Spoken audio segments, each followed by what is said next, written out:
Hi hello friends, good evening అందరికీ. ఇదైతే Sunday evening vlog అండి. మేమైతే కూరగాయలు రావడానికి అయితే మార్కెట్కి అయితే వెళ్తున్నాం అనమాట. నేను మా ఆయన మా వాడైతే వెళ్తున్నాము. కూరగాయలు ఇంట్లో ఏం లేకుండే అనమాట, అందుకనేసి తీసుకురావడానికి అయితే వెళ్తున్నాము. అలాగే ఈరోజు ఎలాగో సండే కాబట్టి చికెన్ తీసుకురావడానికి అయితే వెళ్తున్నాం అనమాట. మనకు సండే అంటేనే చికెన్ లేకపోతే ముద్ద దిగదు అనమాట. అందుకనేసి మార్కెట్కి అయితే వచ్చేసామండి.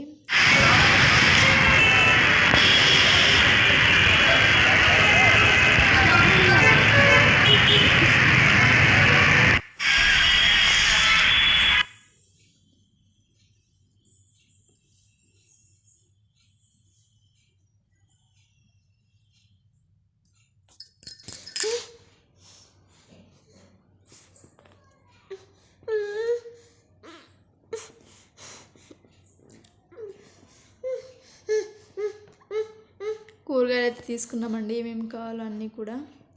ఇప్పుడైతే చికెన్ తీసుకోవడానికి అయితే చికెన్ షాప్కి అయితే బయలుదేరినాం అనమాట. మేము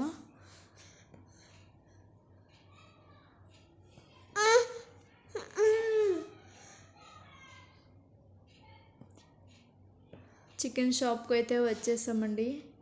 ఇక్కడైతే ఈ షాప్లో అయితే ఎంత క్రౌడ్ ఉంది అండి. అసలు ఈరోజు సండే వేరే కదండి, అందరి ఇంట్లో చికెన్ చేసుకుంటారు. మాకైతే హాఫ్ కేజీ చికెన్కి అయితే 1/2 అవర్ పట్టిందనమాట. అంత క్రౌడ్ ఉన్నారు ఇక్కడైతే. ఎలాగోలా వెయిట్ చేసినామన్నమాట. వెయిట్ చేసి తీసుకొని బయలుదేరినామన్నమాట.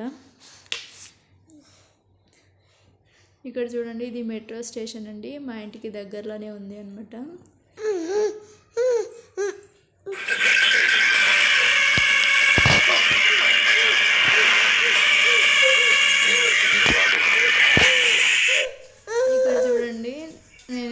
ట్రైలర్ చూసాను అనమాట, పుష్ప 2 అయితే ఈరోజే వదిలినాను కదా.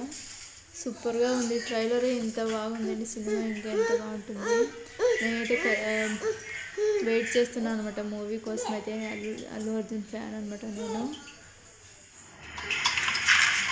ఇక్కడైతే చికెన్ కర్రీకి అయితే రెడీ చేస్తున్నాను నేను.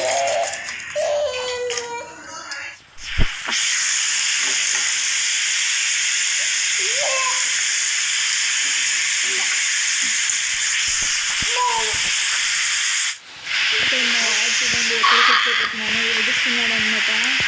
కింద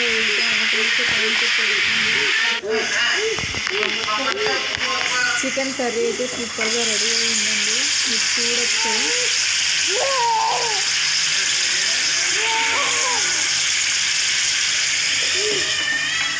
అలాగే మా వాడికైతే ఫుడ్ రెడీ చేస్తున్నాను అనమాట, నెయ్యి వేసి. అలాగే 2 ఎగ్స్ అయితే ఉడికించేదానికి అయితే పెట్టేస్తాను అనమాట, మా ఆయనకి నాకు.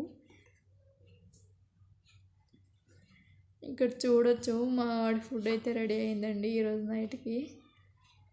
అలాగే చికెన్ కర్రీ రైస్ కూడా కంప్లీట్ అయిపోయింది. నేనైతే తింటున్నాను అనమాట. చికెన్ కర్రీ అయితే సూపర్గా వచ్చిందండి.